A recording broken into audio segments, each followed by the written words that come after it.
Hello, and welcome to Overthink, the podcast where we discuss big ideas, but ideally in a fun and chill and exciting way. I'm your co-host, Dr. Ellie Anderson. And I'm your other co-host and Ellie's trusty friend, Dr. David Peña-Guzmán. Sorry, I laughed at the end. Hold on. You just laughed. You know, it's all good.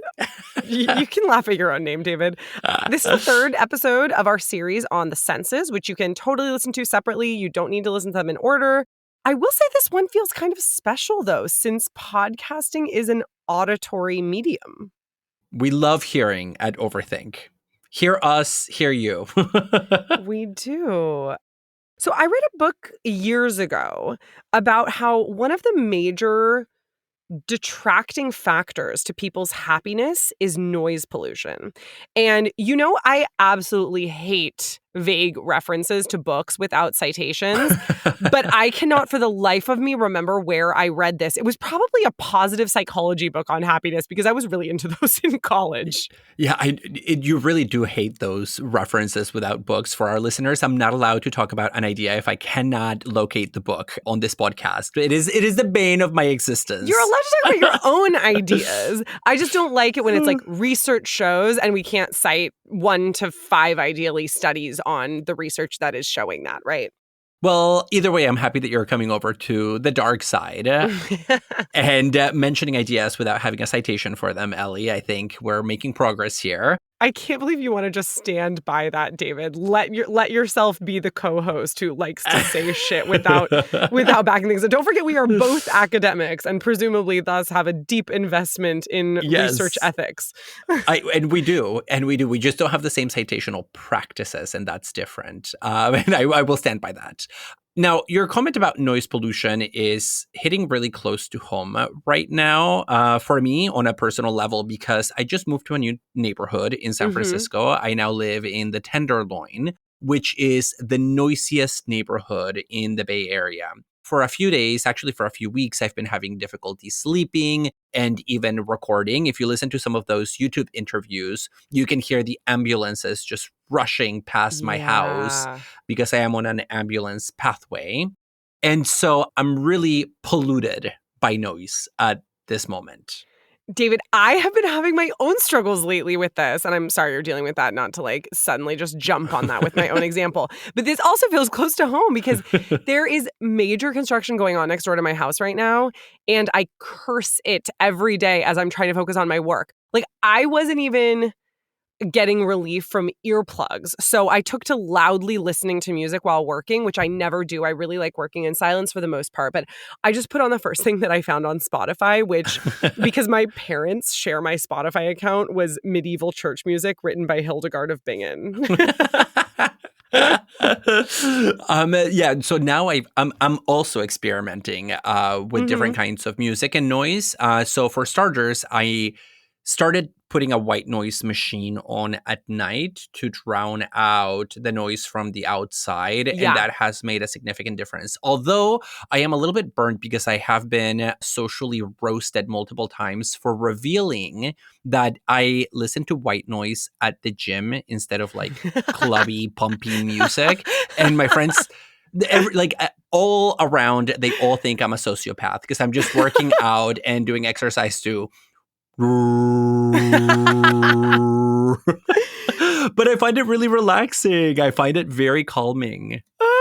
You just need that space to think about my next murder. I was thinking about your research, but okay. Yeah, murder and research together. Who cares? But the point here is that my new living quarters have really clarified for me the importance of the soundscape that we inhabit and the power that it has over our daily life, from our moods to our social interactions.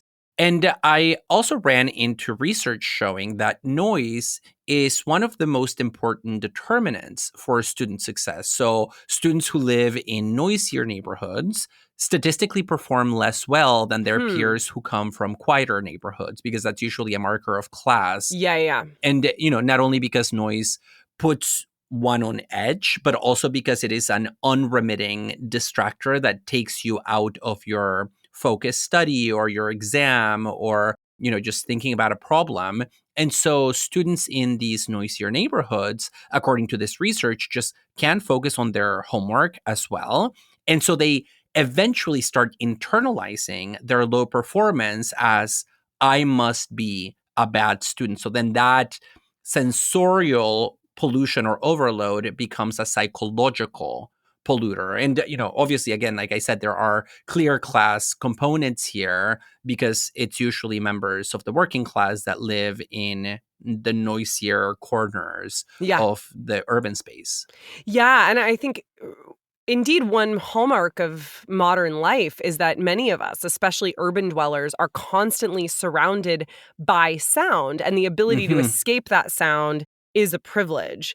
And this way that so many of us are surrounded by sound constantly in our lives would have been truly unthinkable for humans in the majority of our life as a species. This idea that we are constantly surrounded by sound is a blip in the history of humanity. Zooming motorcycles, circling helicopters, train whistles, swooshing airplanes, sirens, the hiss of the subway.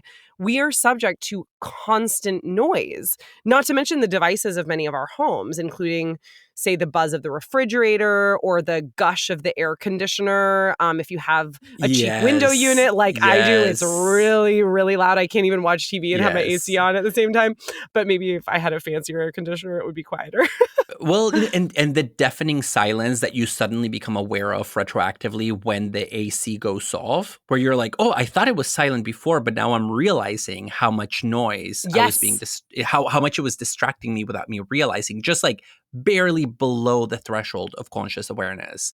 It's so awful about the students, too. Yeah, of course. And I mean, this is one way of interpreting gated communities, that they're gating themselves not so much from physical contact, but actually from the noisiness of the surrounding landscape. But I feel like when we think about the ills of modern life, noise pollution isn't one of the things that comes to mind. Yeah. We can think about noise, we become aware of noise, and it registers as noise, but not really as pollution, which by definition indicates an excess of the thing in itself and an excess that takes on a poisonous quality. And so then the very term noise pollution, I think, forces us to rethink our relationship to noise, because noise can indeed be toxic and noxious and polluting. Exactly. This is why I was so struck by the point in this book that I read about its being linked to decreasing well-being. Yeah, this nameless book. Yeah. Just like my nameless research. No, but I think this speaks to a broader point about our sense of hearing, which is how much our culture takes it for granted. Today, we are talking about hearing. How does the sense of hearing make its way into our everyday lives? To what extent is the sense of self tied up with hearing an inner voice? And how does deaf culture call upon us to retool our understanding of the importance of hearing for human life?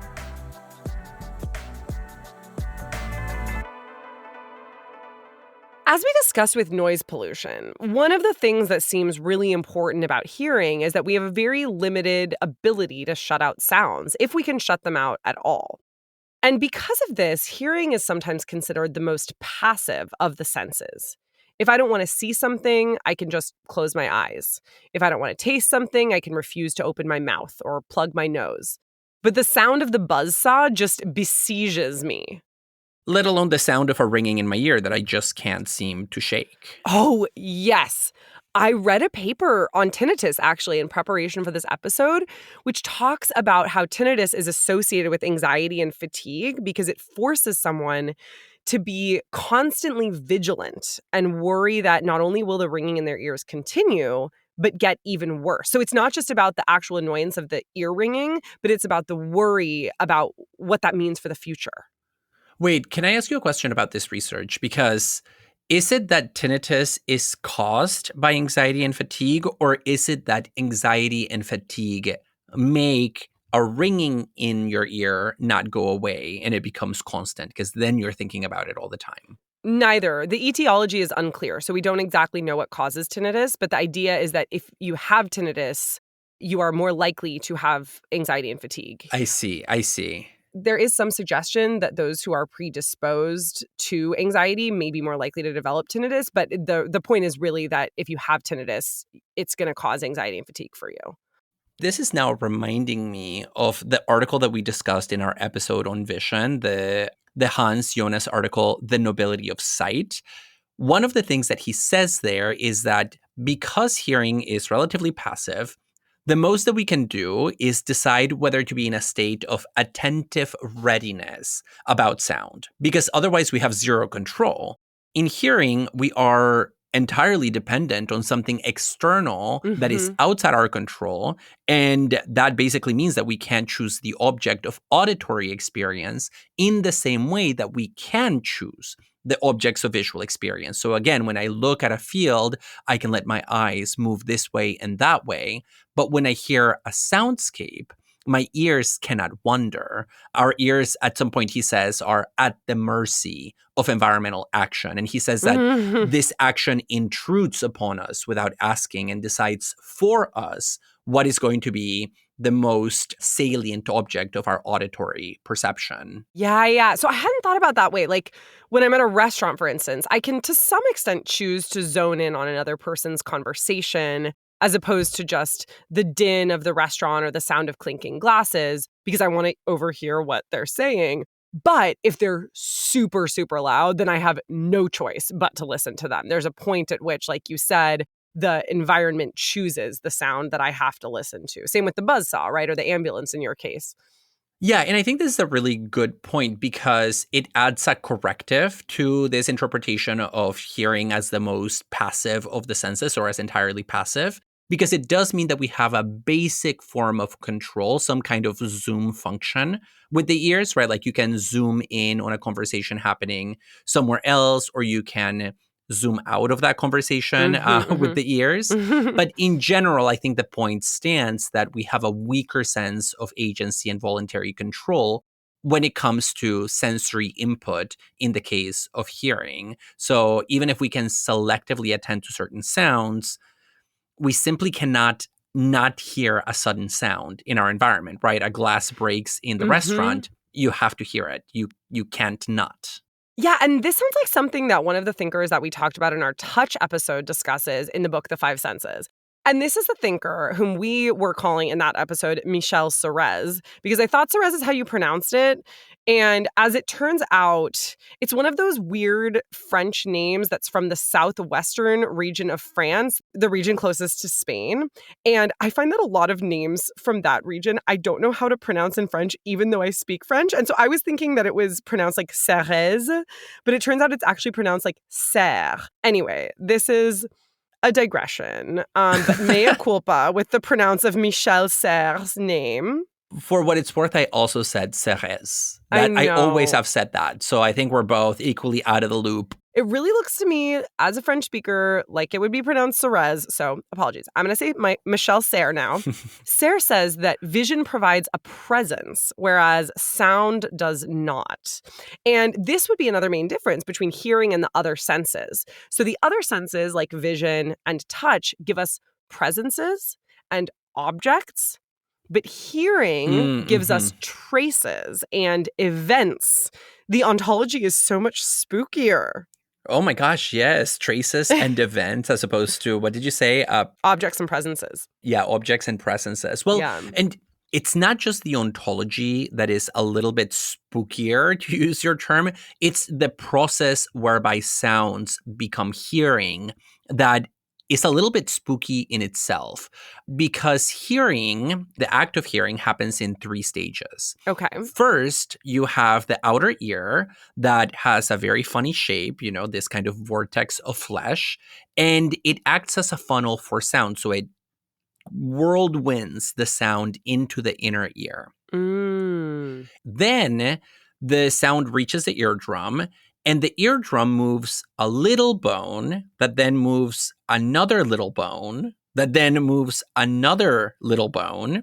Ooh, like domino situation. Yes, very much so. And so the movement is now being transferred through 3 different bones. And the last bone then presses against the inner ear, which is filled with fluid. And when the fluid vibrates from the pressure of that last bone, the hairs on the cochlea move, sending the signal then to the auditory portion of the brain. And you have a shift from one kind of movement to another. So you begin with air waves that then become the movement of bones that then become liquid waves before finally becoming electrical synapses. So it's just a lot of transformations of energy along the way. And the whole process is somewhat slow, all things considered, at least compared to, the movement of light, for example. So we're talking about a very different time scale here. That's fascinating, David, because it also corresponds to an idea you see in quite a lot of philosophy that associates hearing with time. And, you're talking about it on a physiological level. But I think we can see this in a variety of different ways because hearing is the most clearly temporal of the senses. To hear a noise requires that it unfolds for more than an instant, which is different from the other senses, especially from vision, where I can behold something with a single glance literally in milliseconds. So what you've just been talking about is the physiology, the temporality of the ear, but I also think there's the temporality of the sound itself, and maybe those are really correlative, right? In fact, one of the most famous accounts of the philosophy of time uses listening to a melody as an example. And this is Edmund Husserl's phenomenological work on internal time consciousness. Basically, Husserl points out that listening to a melody cannot happen in an instant, right? It requires development over time. When I'm hearing a particular note or chord, I'm also hearing the shadings of the previous notes or chords that I just heard. And I am also what he calls protending or orienting myself towards the future sound that I might hear. So when we perceive a melody, we distinguish the tone that is given now, what is perceived, what we're hearing, from those which have gone by, which are no longer perceived, right? We're no longer hearing them in the present. And so there's a way that the sound is stretched out such that it is a temporal object. And Husserl says that, sure, we can say that the tone that I'm currently listening to is the perceived object, but it's actually also the case that the entire melody is perceived, even though only the now point actually is. And so this approach to hearing a melody shows us that perception is not an instantaneous affair, but rather develops over time. And this leads Husserl to assert that perception is extended in the past and reaches toward the future, which I think is really different from the view of perception that you get stemming, say, from vision, which is this instantaneous and detached approach. Yeah, no, that's right. The notion of synthesis here playing a really important role because for Husserl, the object of perception is never the note necessarily, it's the melody, at least when we're paying attention to something that is organized into a melodic structure. And one way to think about it is that if you had the same notes, but organized in a different way, you would have a very different object of auditory experience, even if it's the same notes and the same number of notes. In fact, even if you had the same number of notes and the same notes organized in the same order, but with different spacing in between them so that you stretch it out in time, you would have a very different experience of that melody, like playing something in slow motion, for example, or speeding something up. And what I really like about this, and I think this is what you're alluding to, Ellie, with this notion of retention and protension, is that it means that the present is always haunted by what comes before and what comes after in a virtual way. So the past and the future are always there virtually in the present. Exactly. Not positively, but virtually. Yeah, one example that you can think about in this regard as well is the fact that if I play a particular note, it's going to sound very different. This is sort of following up on what you were just saying, David. The notes before it are going to shape whether I hear this song as being in the minor scale or in a major scale, which then is in turn going to affect the emotions of it, right? And so there's this way that, as we said with Sayre, the auditory object is not present, but is made up of traces and events because it is stretched out in time. And so I think this gets us back to Sarah's point that hearing involves hearing traces rather than presences. Yeah, and the comment that you made about expectation, about what you think is going to happen next in light of what has happened before, is something that we see at work, not just in music, but in language as well. The phenomenologist Alva Noe gives a really good example of this, where he says, I think he was in Germany at the time, and he speaks German, and he also speaks English, and he was going on public transportation, and he had been speaking one language before for a while. So he was in a mental set of thinking in one language and expecting his interlocutors to use that language, I think German. And at some point, somebody in the metro speaks to him in English, and he's fully bilingual. And he just couldn't understand the words. It was gibberish for him because that haunting presence of the past was so strong that it made the present in that moment utterly incomprehensible, even though it was spoken in a language that he masters. And that's an experience that I think a lot of bilingual people have had, of just like past expectation determining the meaning of the present, not just in connection to music, but in connection to everyday speech. This is a really interesting example that I think highlights the way that our perceptions are always culturally encoded. A lot of the history of philosophy has gone wrong by assuming that we receive percepts, like I receive bare, sheer noises, rather than recognizing that the sounds that we hear are always already being interpreted by us. And so when we hear something that is outside of our expectation, it is unintelligible for a moment, right? I don't hear a loud whirring noise over my apartment. I hear a helicopter. I remember one time when I was in Italy, I was up at the top of this beautiful villa alone after a hike and was just kind of like trolling the grounds. And I heard the loudest sound ever that sounded like a giant airplane, but right over my head, and I couldn't see anything to which it corresponded. And so I had this fantasy that it was like some alien spaceship right above me. And this was well before Jordan Peele's Nope. Some abduction story. Because I just couldn't place it. And so there was this moment of being like, this doesn't fit in. What do I do with what I am hearing? Bit of a more woo-woo story than Alva Noe's story. Well, and this is what one of our experts that we interviewed on hearing for our YouTube series, Christina Ruotolo, means when she talks about ways of hearing, that we have to cultivate the ability to hear. And that takes time. And that happens culturally, it happens socially, it happens historically. So I'm here thinking even about when I go out into nature, there is an entire soundscape in the natural world that I don't know how to interpret. I don't know what it is that I am hearing when I am in the wild. But somebody who has spent a good amount of time interpreting those sounds has that framework of expectation in place to say something like, oh, well, the cicadas are acting up tonight, which means the following. So they have a lot more discernment about differences that those of us without that kind of training would just bulldoze over. I want to mention one other point that I think comes out of this experience of hearing that has to do with this idea we talked about earlier that we hear traces rather than objects themselves. Because one thing, to get meta for a moment, that is quite interesting is that listeners are hearing our voices right now, weeks after we have recorded this episode.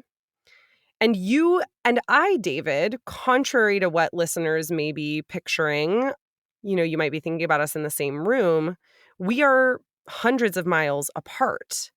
And yet your voice is coming directly to me through my headphones and directly to listeners through their headphones or phones. And you might say that this is a peculiar feature of technology, right? It's technology that allows us to hear things at such great distances.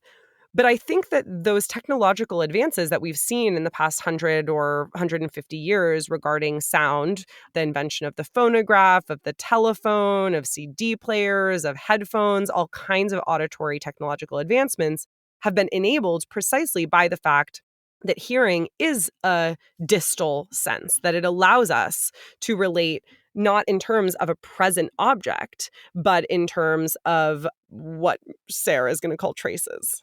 Yeah, and I think that distal dimension really does mean that and especially when you consider how slow sound is relative to the other senses, think about something like a lightning storm where you see the lightning right away, but then it takes a while for the sound to emerge. Mm-hmm. And it means that there is a really important gap between the source of the sound and then the experience or the perception of the sound that it produces. And this is a point that Derrida makes in some of his writings about technology and audiovisual recordings of people that, Mm. it's not just that we are far away, it's also that by the time our listeners hear our voices, you and I could have died because there is a gap of time between Yeah. those two. And so there is that spectral dimension where we hear something, but we don't really know if the object that originally produced that is still there or not. And hence the element of the uncanny in hearing the voice of somebody that we know has died. Like when, Yeah. you have a voicemail or a video recording of somebody that passed away, and it gives you a really bizarre feeling of the presence of something that is absent and should no longer be present yet is. Yeah, but I want to also disambiguate what you just talked about with the voicemail and the video recording, because you can also watch a video of somebody after they have died. Yeah. But that video is showing you an image of them, Mm-hmm. which is ontologically distinct from the them that you would see ordinarily. And I think there's an argument to be made that the same is not true of hearing, that there is not an ontological difference between the trombone that you hear recorded and the trombone that you hear live. At least this is a view that some philosophers have held. Yes, and if that's the case, then it would mean that hearing somebody who has died, just only the voice without seeing them, would actually be the spookier phenomenon, because it means that in principle, that person could still be around.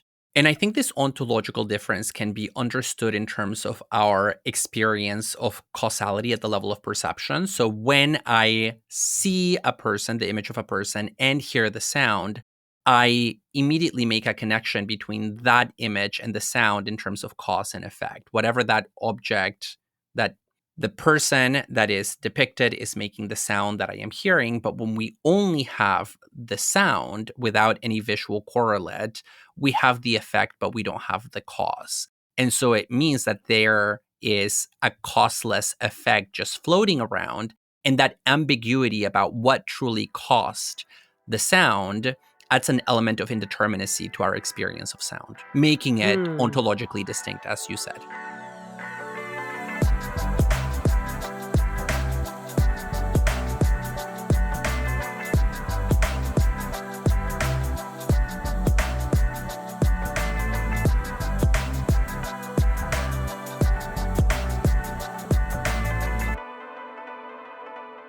One thing that came up for me when thinking about hearing is the way that we often use metaphors of hearing for understanding, sympathy, and empathy, as in the case of I hear you. Or in Chicago parlance, heard. Do people say that in Chicago? Just heard? Yeah, I've been watching The Bear, the TV show, recently. It's so good. So that's what's coming to mind for me. It takes place in the Chicago restaurant industry. But what you're speaking to, I think, is also about the way that hearing is used as a way of thinking about recognition, how we recognize other people as subjects, whether that's through sympathy or empathy or something else. And in fact, some philosophers have suggested that it's actually how we recognize ourselves. George Herbert Mead, for instance, early 20th century philosopher and sociologist, argues that the very sense of self emerges socially through the experience of hearing ourselves speak.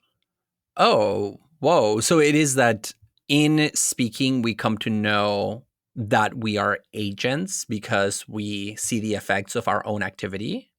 Not even. It's not even about agency per se. It's more just about, although maybe kind of, it's more just about ourselves as a being in the world. So Mead believes that the essential feature of the self is its reflexivity, its ability to take itself as an object. And you might think that this means seeing yourself as an object, right? Most philosophies would thematize self-objectification as a visual process, or this objectification. Yeah, like in a mirror. Exactly. The mirror stage in Lacan, for instance. But Mead thinks that it is an auditory process through what he calls vocal gesture. Going back to something that you said earlier, David, about the way that hearing is often considered a passive sense, Mead thinks it's actually the passivity of the sense of hearing that provides for the experience of self. So let me explain how this works, because I obviously find it really interesting. Well, yeah, I do too. It's fascinating. Yeah, like getting excited just talking about it. When we speak, the sound of our own voice, Mead says, assails our ears, just as it assails the ears of others. That is, we hear what we are saying in the same way that others hear them. This is different from other senses. So I might see or feel the movements of my hands as others see or feel them. And he notes that this is the case for those who are deaf. But the vocal gesture, for those of us who hear, has the least amount of gap between the way I experience it and the way others experience it. So I hear myself more similarly to how others hear me. And in fact, in the same way that others hear me.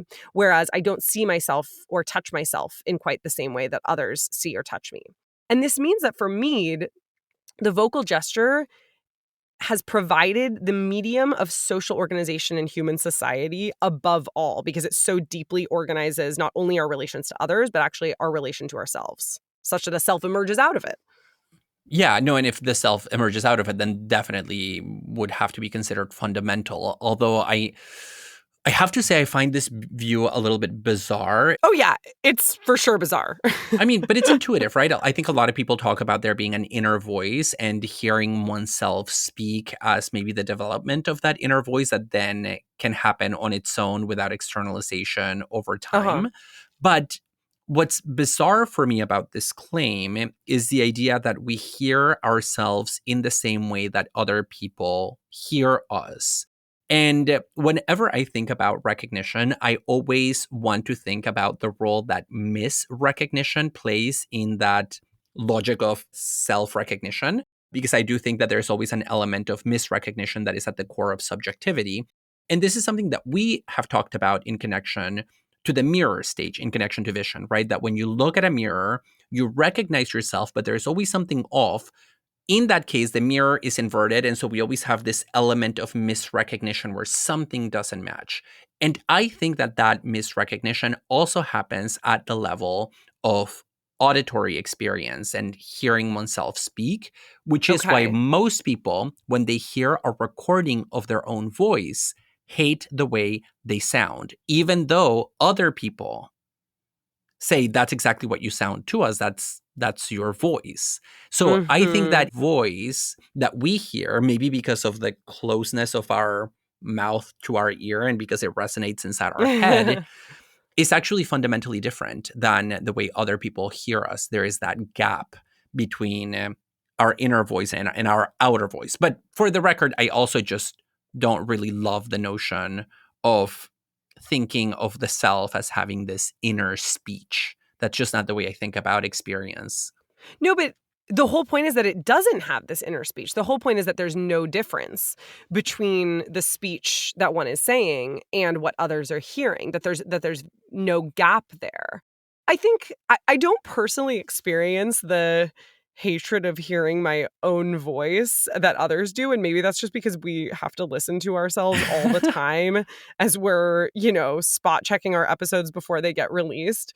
But I do find that, David, when you and I record, we have to turn off a feature that most video conferencing technologies have automatically, which is echo cancellation, which makes it so that you don't hear your own voice on the other person's computer as you are speaking.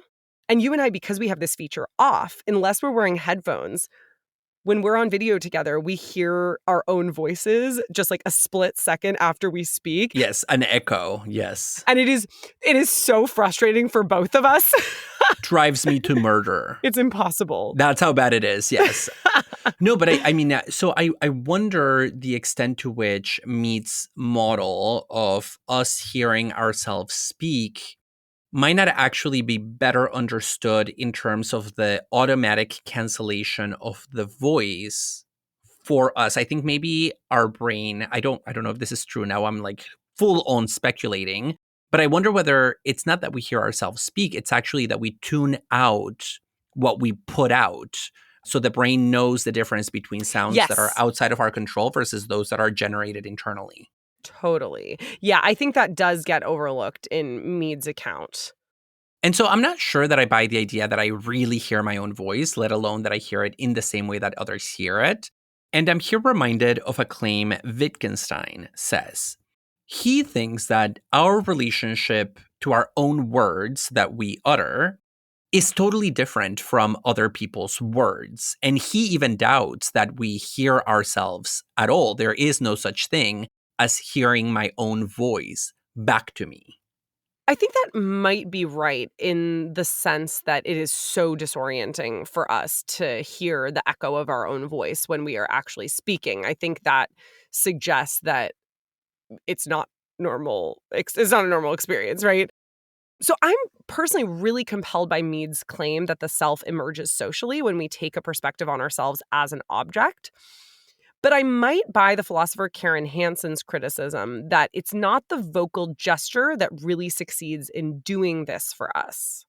At most, the vocal gesture might be one part of our development of the sense of self, Hansen argues, but she just doesn't think that it can be the organizer of social life and the mechanism of self-creation in the way that Mead thinks it is. Yeah, and in fact, I think that hearing our own voices in the same way that we hear other people's voices is often seen as a sign of pathology, if anything, Mm-hmm. rather than the normal course of child development or the development of a self.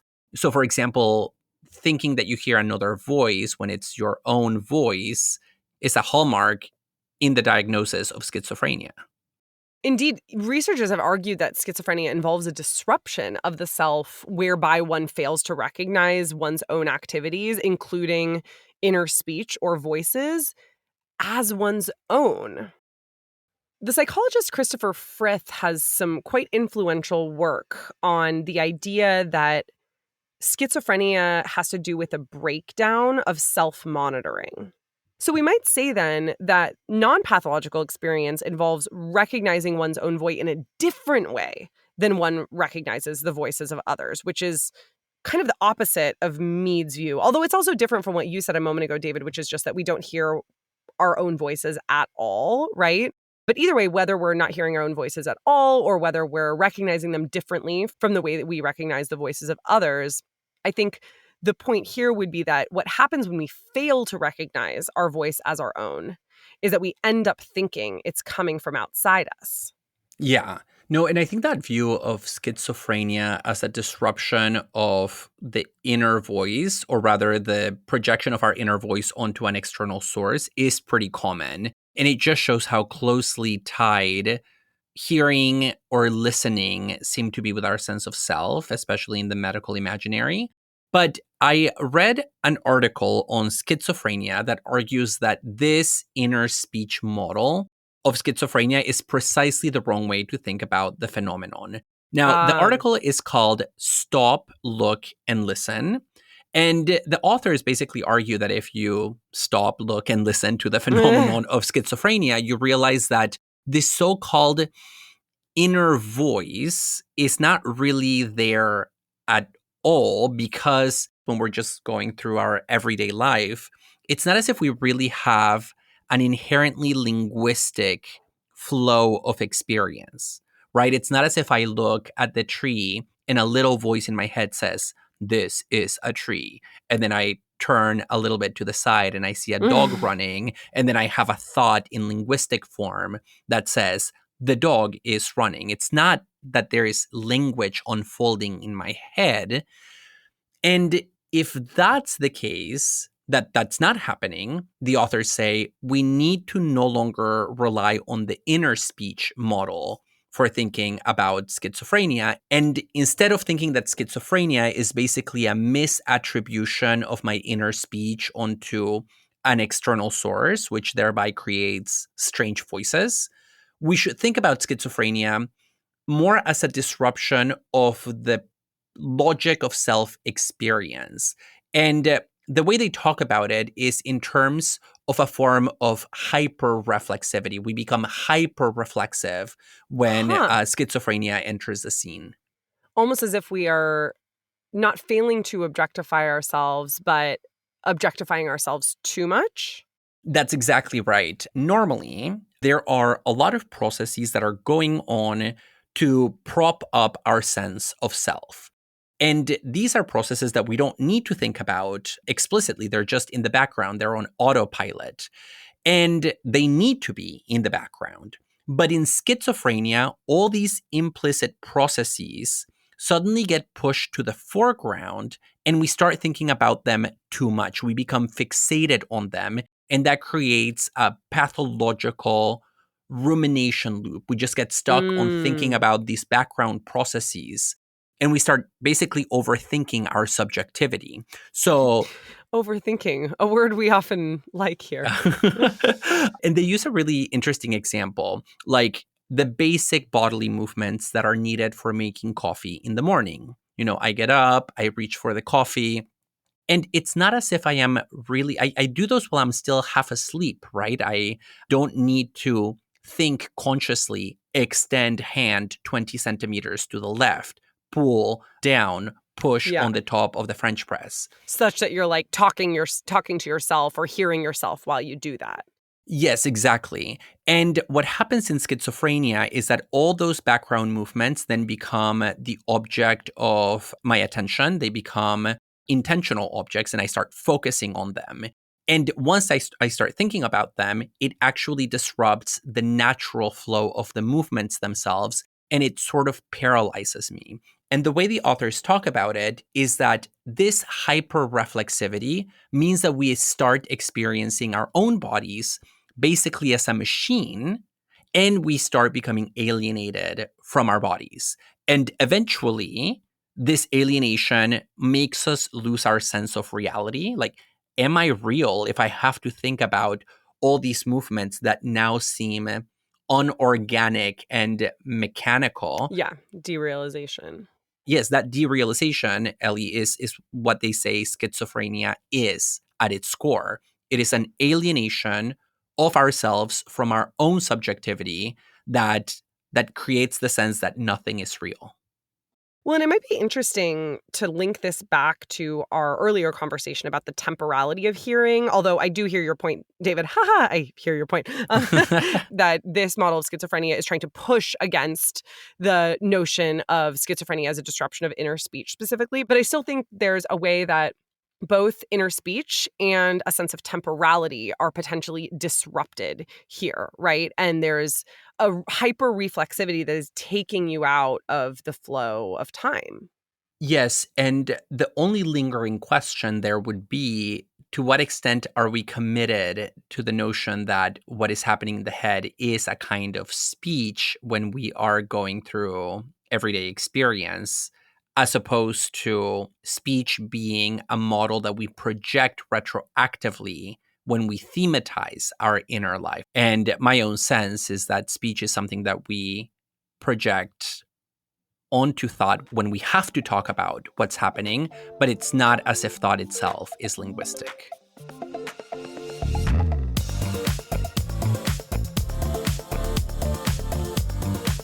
If you're enjoying Overthink, please consider supporting the podcast by joining our Patreon. We are an independent, self-supporting podcast, and as a subscriber, you can help us cover our key production costs, gain access to our exclusive digital library of bonus content, and more. In thinking about the senses, we might be tempted to believe that because different senses make different kinds of information available to us, the absence of those senses would necessarily be a lack. But disability activists and theorists call this conclusion into question. I think this is really a big aspect of critical disability studies, which is a burgeoning contemporary and interdisciplinary field. David, tell us about this. Yeah, experts in this field of critical disability studies make the argument that the impairment or the absence of a sense, such as hearing, need not and should not be interpreted as a lack, as an absence, or as a disability, because it can be interpreted in a number of ways. So, for instance, in the case of hearing, a number of deaf culture experts argue that we should think about deafness as a unique culture rather than as a disability. Robert Sparrow, who specializes on this subject, develops this argument in an essay entitled Defending Deaf Culture, where he says, deafness is not a lack. It is not an absence. It is a culture with its own structure, its own history, and of course, its own language. And he says that there are two reasons for adopting a cultural understanding of deafness. One, and this is a really important one, is that this is already how members of the deaf community see themselves. They see themselves as a political and cultural minority and not as people who have experienced some kind of tragedy related to the lack of a particular sensory modality. That's not their self-understanding. And the second reason for thinking about deafness culturally is that members of the deaf community have their own language, and that is, of course, American Sign Language, which clearly maps onto our legal and political categories of what it means to be a cultural group. We often associate that with a shared heritage, history, or language, as well as a few other things, but that's the one that's relevant here. Okay. And is the claim that all people who are born with or develop hearing impairments of different kinds are automatically members of this culture? Or is it a culture that individuals then have to actively seek out and participate in to be included in? Because I think we don't normally think about cultures as things that you are literally born into by virtue of your embodiment alone. Yes, no, you're raising a really good point, Ellie, here, because, so first, let's take a step back because we need to differentiate between two different terms, deaf with a lowercase d and deaf with an uppercase d. Now, the first, with the lowercase, refers to people with any kind of hearing impairment that changes how they relate to the world. The second, deaf with an uppercase, is people who have a hearing impairment and who also identify as members of capital D deaf culture. And so deaf people with a capital D build a significant portion of their identity, not the totality of it, of course, around their membership in this group.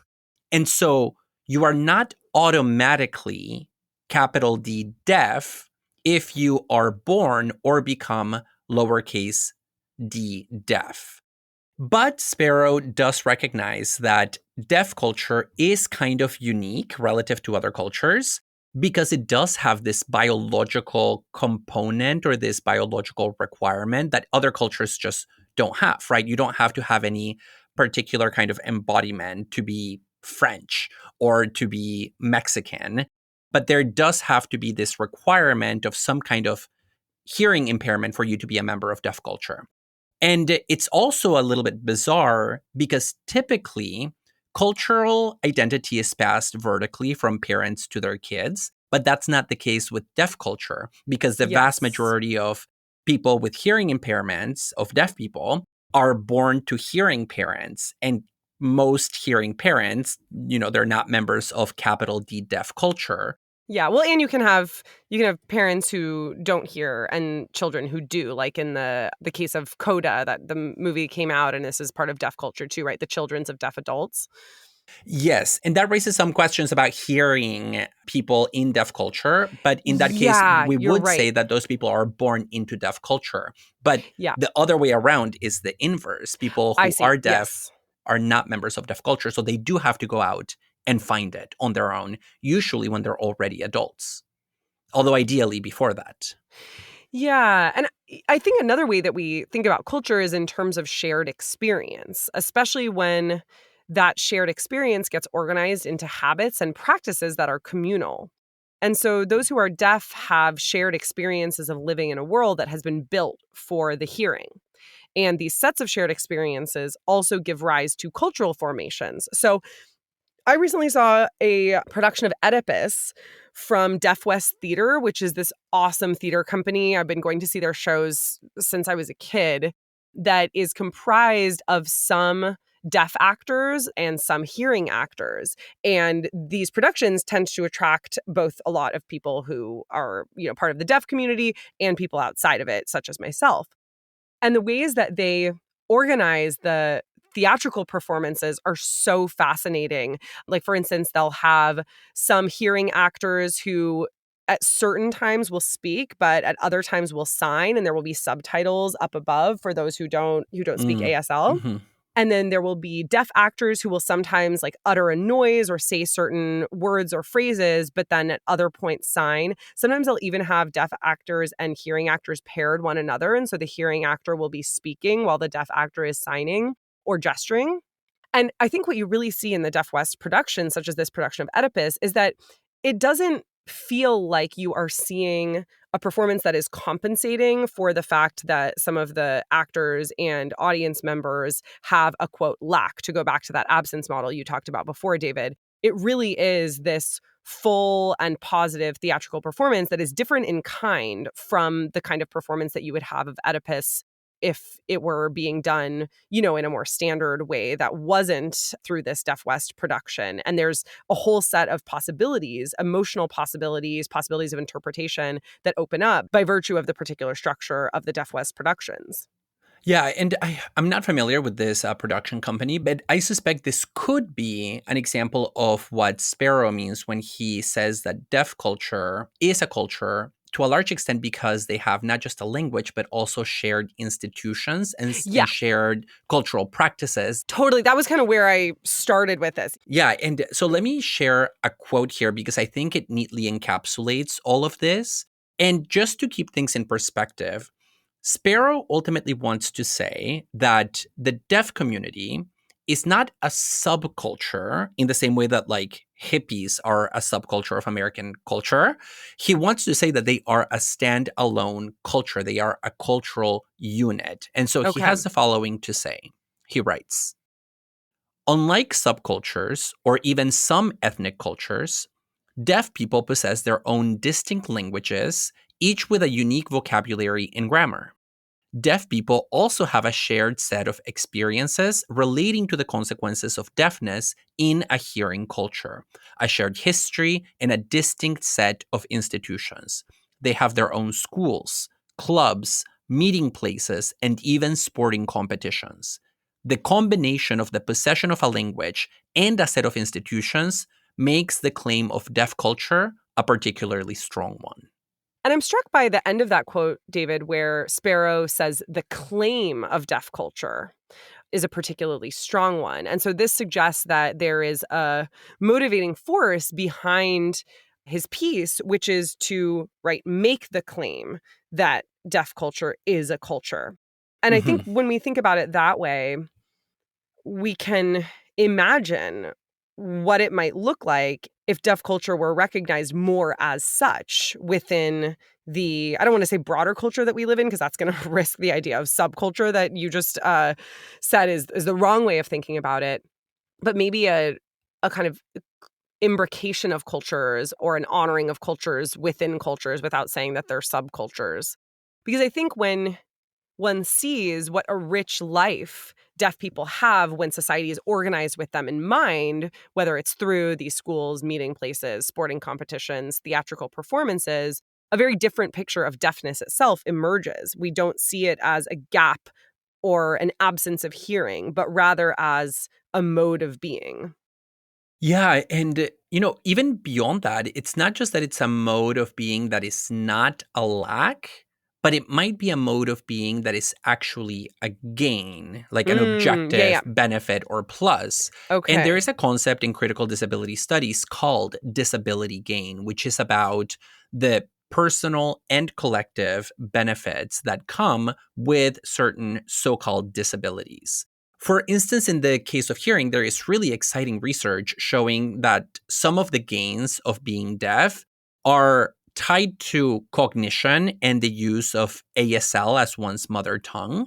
Because one of the things about ASL is that, of course, it relies on the visualization of symbols through bodily movement, right? That's what we call signing. And having a native mastery of ASL has been linked to improved mental abilities, to being faster at generating mental images, to performing objectively better on tests related to mental rotation skills. You know, those tests where they show you a really complicated asteroid-looking shape, and then you have to guess what it would look like from the other side. People who are born into deaf culture and who speak ASL as their mother tongue do significantly better at those kinds of tasks. They also perform really, really well and better than their hearing counterparts at facial recognition skills and spatial cognition tests. So here we see a lot of benefit. Yeah, I can see that because if your way of communicating builds concepts through movement and motoric visualization, I can imagine that you think about those concepts as more inherently dynamic than someone who associates concepts with a static word or a sound. Yeah, and I read this article that used a specific word for this power of ASL, and the authors use the term metaphoric iconicity for thinking about the prowess of ASL. And basically the idea is that when you are a native ASL speaker or somebody who masters it, like a native, you enact metaphors and concepts through movement, and therefore you visualize them more. That's what we've been talking about. And the authors of this piece made the additional argument that culturally, this might be really important for us as we move into new forms of technology and new forms of communication in the 21st century, because as we see the rise of mixed visual media, largely because of the internet and because of globalization, those of us who don't communicate with ASL might benefit from learning to think like ASL communicators, because that will allow us to deal with the visual dimensions of 21st century communication and textuality a lot better than our spoken languages allow us to do. Okay. Which, I mean, that does raise questions for me about the reliance in our culture on vision. And as we've talked about in our episode on vision, there are reasons for that. There are reasons why vision is, in a sense, the most focused on of the senses, because it has such a large portion of the brain is devoted to it. But at the same time, I think we also raised some worries there and in other episodes about the emphasis on vision over and against other senses. And so I could see a way that what we're talking about would further the over-reliance on vision that our culture has from a metaphorical or value-laden perspective, right? I think there's a sense in which our culture already is so image-based. And that's not to dispute the claims of deaf gain that you're talking about at all, David. It's just to show that they can be, or I worry that they can be a little bit co-opted by a culture that is so hyper-reliant on the visual. So if I were to put on the hat of the authors of this article on metaphoric iconicity, I think what they would say is the difference is that maybe our mainstream visual culture tends to be relatively static, whereas what is important about ASL epistemology and cognition is the movement and the dynamism that is built into it. So it has this cinematic quality to it where you are enacting ideas more so than just looking at them. So it requires interpretation and performance. So in that sense, this deaf cultural gain is actually encouraging us to rethink not only hearing, but also vision. We hope you enjoyed today's episode. Please rate and review us on Apple Podcasts, Spotify, or wherever you listen to your podcasts. You can subscribe to our Patreon for exclusive access to bonus videos, live Q&As, and more. To reach out to us and find episode info, go to overthinkpodcast.com and connect with us on Twitter and Instagram at overthink_pod. We'd like to thank our audio editor, Aaron Morgan, our production assistant, Claire Ahern, and Samuel P.K. Smith for the original music. And to our listeners, thanks so much for overthinking with us.